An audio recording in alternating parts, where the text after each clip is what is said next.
Hello student, welcome back to my channel. आजको यो भिडियोमा हामीहरूले बीबीएस फर्स्ट इयरको accounting for current liabilities and contingency च्याप्टरको बेसिक कन्सेप्ट, यसको फर्म्याट र यसका केही न्युमेरिकल क्वेसनहरू सल्भ गर्नेछौँ।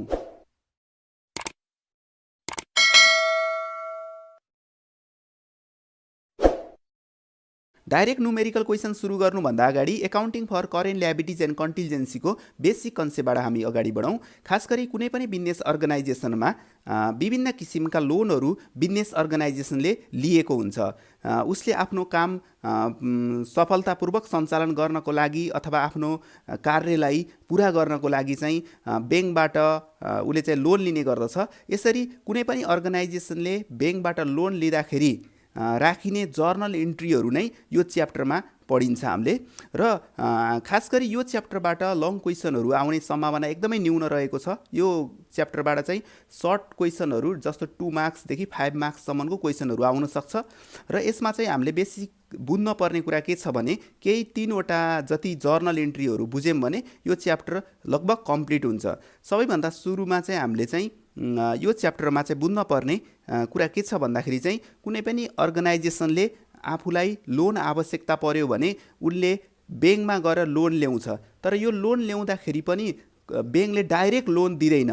ब्याङ्कमा केही धरौटीहरू डिपोजिट गरेर, सेक्युरिटी डिपोजिट गरेर मात्र ब्याङ्कले चाहिँ लोन दिन्छ। यसरी लोन दिँदाखेरि चाहिँ खास गरी एउटा नोट पेबल भन्ने हुन्छ। त्यो नोट पेबल चाहिँ कम्पनीले जारी गर्नुपर्ने हुन्छ। अर्थात् ब्याङ्क र अर्गनाइजेसन बिचमा एउटा सम्झौता भएको हुन्छ। त्यही सम्झौतालाई नोट पेबल भन्छ। र ब्याङ्कले अथवा अर्गनाइजेसनले चाहिँ पैसा पाउँछ, ब्याङ्कबाट लोन पाउँछ हैन। अनि त्यसको बापत चाहिँ अर्गनाइजेसनले नोट पेबलमा सिग्नेचर गरेर नोट पेबल दिनुपर्ने हुन्छ। र यसमा चाहिँ यही कुरालाई नै प्रष्ट पार्नको लागि हामीले यो जर्नल इन्ट्री बनाउँछौँ। जर्नल इन्ट्रीमा सबैभन्दा सुरुमा यो च्याप्टरमा राख्ने सबैभन्दा सुरुको जर्नल इन्ट्री भनेको के छ भन्दा जस्तो कुनै पनि अर्गनाइजेसनले कुनै पनि ब्याङ्कबाट लोन लिँदाखेरि के हुन्छ भन्दाखेरि चाहिँ what comes in debit, real एकाउन्टको रुल अनुसार जे आउँछ त्यसलाई डेबिट गरिन्छ। अर्थात् क्यास आउँछ अथवा ब्याङ्कमा पैसा आउने भएको हुनाले त्यसलाई डेबिट गरिन्छ। यस्तै गरी अर्गनाइजेसनबाट नोट पेबल जान्छ, त्यही भएर वाट गोज आउट क्रेडिट, त्यो अनुसार नोट पेबललाई हामीले क्रेडिट गरिन्छ। For cash receive on note payable, cash चाहिँ रिसिभ भयो हामीतिर हैन। त्यही भएर सुरुको जर्नल भनेको क्यास अथवा bank account debit to note payable account हुन्छ। यसको न्यारेसन चाहिँ for cash receive on note payable भनेर लेख्नुपर्छ है।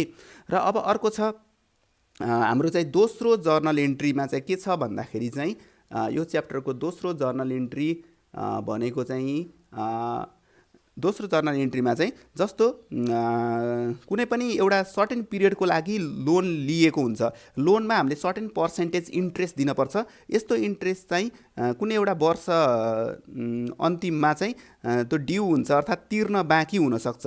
त्यसलाई आउटस्ट्यान्डिङ पनि भन्छ हो। यसको जर्नल इन्ट्री राख्नु पर्ने हुन्छ। यसको जर्नल इन्ट्री राख्दाखेरि चाहिँ हामीले कसरी राख्छौँ भन्दाखेरि चाहिँ इन्ट्रेस्ट एकाउन्ट डेबिट, किनकि इन्ट्रेस्ट एक्सपेन्सेस हो, त्यही भएर interest account debit to interest payable account. Interest payable भनेको ल्याबिलिटिज हो, यो तिर्न पर्ने इन्ट्रेस्ट हो। त्यही भएर तिर्न पर्ने इन्ट्रेस्टले चाहिँ हामीले ल्याबिलिटिज अथवा क्रेडिट साइडमा राख्छौँ, किनकि ल्याबिलिटिजहरू क्रेडिट हुन्छ। त्यही भएर फर इन्ट्रेस्ट पेबल भनेर लेख्नु पर्यो यसको चाहिँ है। यो चाहिँ कुनै एउटा सर्टेन इयरको आउटस्ट्यान्डिङ इन्ट्रेस्ट छ भने यो इन्ट्री राख्न पर्ने हुन्छ, नभए यो इन्ट्री राख्न आवश्यक छैन। अर्को छ हाम्रो तेस्रो इन्ट्री भनेको के छ भन्दाखेरि चाहिँ हामीले जब नोट पेबल रिसिभ गर्छौँ त्यो बेला त cash account debit to note payable हुने भयो जर्नल इन्ट्री भने। अब जब हामीले ब्याङ्कको लोन तिर्छौँ नि त्यतिखेरको जर्नल इन्ट्री के हुन्छ भन्दा हामीले जुन नोट पेबल कम्पनीलाई अथवा त ब्याङ्कलाई दिएको छौँ त्यो नोट पेबल हामीतिर आउँछ। वाट कम्स इन भन्दाखेरि चाहिँ हामीतिर चाहिँ नोट पेबल आउँछ। त्यही भएर नोट पेबल एकाउन्ट डेबिट हुन्छ। इन्ट्रेस्ट पेबल तिर्न पर्ने इन्ट्रेस्टहरू पनि डेबिट हुन्छ, अथवा इन्ट्रेस्ट एकाउन्ट डेबिट पनि हुन्छ, किनकि इन्ट्रेस्ट भनेको खर्च हो, त्यही भएर डेबिट हुन्छ। टु वाट गोज आउट, हामीबाट के गयो भन्दा हामीबाट क्यास जान्छ। हामीले त तिर्यौँ नि त, ब्याङ्कको पैसा त तिर्यौँ नि त, लोन त तिर्यौँ नि त। त्यही भएर टु क्यास एकाउन्ट अथवा ब्याङ्क एकाउन्ट हुन्छ है।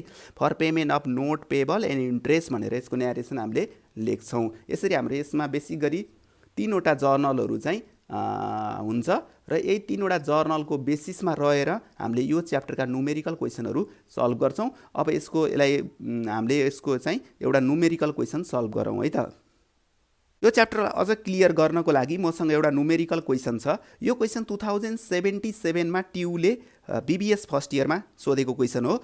2077को क्वेसन यस्तो छ है त, XYZ company receive a 1 year loan है। XYZ company receive a 1 year loan from civil bank limited on 1 Shrawan 2075। The face value of the note of RX 2 lakh है, 2 लाख लिएको रहेछ फेस भ्यालु चाहिँ, must be repaid on 31 Asar 2076 along with 15% interest भनेको रहेछ। अर्थात् यो 1 श्रावण 2075मा civil ब्याङ्कबाट XYZ कम्पनीले 2 लाखको लोन लिएछ र त्यसलाई चाहिँ उसले चाहिँ 2076को असार अर्थात् पुरै 1 वर्ष लगाएर चाहिँ 15% इन्ट्रेस्ट सहित पैसा तिरेछ। 1 वर्षको लागि लोन लियो र 1 वर्षपछि तिर्यो। अब यसको रिक्वायर्डमा के भनेको छ भन्दा, journal entry to record the loan and its payment. सुरुमा लोन लिएको जर्नल इन्ट्री राख र अन्तिममा चाहिँ कसरी लोन पेड गर्यो त्यसको जर्नल इन्ट्री राख भनेर हामीलाई क्वेसनले भन्यो। अब यसलाई चाहिँ हामीले जर्नल इन्ट्री राख्छौँ। यसमा चाहिँ इन्ट्रेस्ट ड्युको चाहिँ राख भनेको छैन, त्यही भएर त्यो राख्नु पर्दैन। अब यसको जर्नल इन्ट्री हामीले राख्दाखेरि चाहिँ सबैभन्दा सुरुमा यसको format solution date journal entry भनेर माथि लेख्ने, date, account title and explanation, PR posting reference, DRRX अनि क्रेडिट RX है त। यसको फर्मेट यही भइहाल्यो। अब यसलाई यो क्वेसनको हामीले सोलुसन गर्छौँ है त। सबैभन्दा सुरुमा चाहिँ के हुन्छ भन्दाखेरि चाहिँ 2075 4(1) चाहिँ के हुन्छ भन्दाखेरि चाहिँ XYZ कम्पनीले चाहिँ लोन लिएको छ हैन, लोन लिएको छ नि त। XYZ कम्पनीले सिभिल ब्याङ्कबाट 2 लाख लोन लियो। जब 2 लाख लोन लियो, वाट कम्स इन, के आयो त भन्दाखेरि चाहिँ पैसा आयो। त्यही भएर क्यास एकाउन्ट डेबिट है, यसलाई ब्याङ्क एकाउन्ट लेख्न नि मिल्यो, क्यास एकाउन्ट डेबिट है, पैसा आयो त्यही भएर क्यास एकाउन्ट डेबिट। टु हाम्रो चाहिँ के भयो भन्दाखेरि हामीबाट के गयो त, हामीबाट नोट पेबल गयो, त्यही भएर नोट पेबल एकाउन्ट भनेर लेख्न पर्यो। यो भनेको लोन भयो है। अब चाहिँ हाम्रो कति भन्दाखेरि 2 लाख है। अब यहाँ लेखौँ for cash receive, for cash हैन, for cash receive on note payable भनेर हामीले चाहिँ यसको न्यारेसन लेख्छौँ है त। भनेपछि सुरुमा लोन लिँदाखेरि के हुँदो रहेछ, cash account debit to note payable, cash आयो नोट पेबल गयो, कतिको 2 लाखको है। For cash receive on note payable बाबत अथवा लोन बाबत क्यास रिसिभ भयो भन्न खोजेको है। त्यसपछिको अब जब हामीले उसको लोन तिर्छौँ नि, सिभिल ब्याङ्कबाट लिएको लोन हामीले तिर्छौँ नि, त्यतिखेर जर्नल इन्ट्री के हुन्छ, अब त्यसलाई हामीले राख्नुपर्ने हुन्छ। त्यतिखेर हामीले इन्ट्रेस्ट सहित तिर्छौँ उसको लोन चाहिँ है त। ल अब हामीले लोन तिर्ने भनेको कहिले त भन्दाखेरि 2076मा, असारको अन्तिममा 2076 3 महिना 31 गते हामीले जब लोन तिर्छौँ, लोन तिर्दाखेरिको जर्नल इन्ट्री चाहिँ यस्तो हुन्छ है त। लोन तिर्दाखेरि चाहिँ के हुन्छ भन्दा नोट पेबल एकाउन्ट डेबिट है, नोट पेबल एकाउन्ट डेबिट कतिले 2 लाखले, त्यो ऐ नोट पेबल हामीतिर आउँछ अब हैन, जुन ऐ हामीले दिएको थियौँ त्यो नोट पेबल चाहिँ अब हामीतिर आउँछ है। र हामीले चाहिँ अब इन्ट्रेस्ट पनि दिनुपर्ने हुन्छ। इन्ट्रेस्ट हाम्रो लागि खर्च जति सधैँ डेबिट हुन्छ नोमिनल एकाउन्टको रुल अनुसार, त्यही भएर इन्ट्रेस्ट एकाउन्ट पनि डेबिट भयो। अब इन्ट्रेस्ट कति भयो भन्दा हामीले 2 लाख लोन लिएको, त्यसमा चाहिँ हामीले कति % इन्ट्रेस्ट तिर्ने भनेको छ भन्दा 15% इन्ट्रेस्ट तिर्नुपर्ने छ। भनेपछि 2 लाखको 15% 1 वर्षको लागि कति हुन्छ त भन्दाखेरि चाहिँ ठ्याक्कै यो 30,000 निस्किन्छ हैन। 2 लाखको 15% गर्दाखेरि 30,000 आउँछ। यो 30,000 चाहिँ इन्ट्रेस्ट भयो है।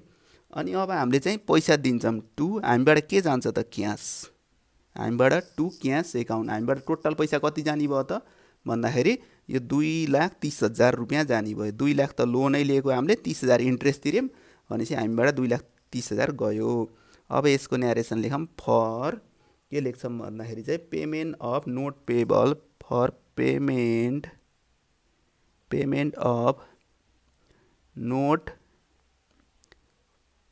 पेबल एन्ड इन्ट्रेस्ट भनेर फर इन्ट्रेस्ट भनेर हामीले चाहिँ लेख्छौँ र यसरी हाम्रो चाहिँ यसको सोलुसन कम्प्लिट भयो है त। यसरी आजको यो भिडियोमा हामीले चाहिँ accounting for current liabilities and contingency भन्ने च्याप्टरको बेसिक कन्सेप्ट, यसको फर्मेट र यसको केही न्युमेरिकल क्वेसन सल्भ गऱ्यौँ।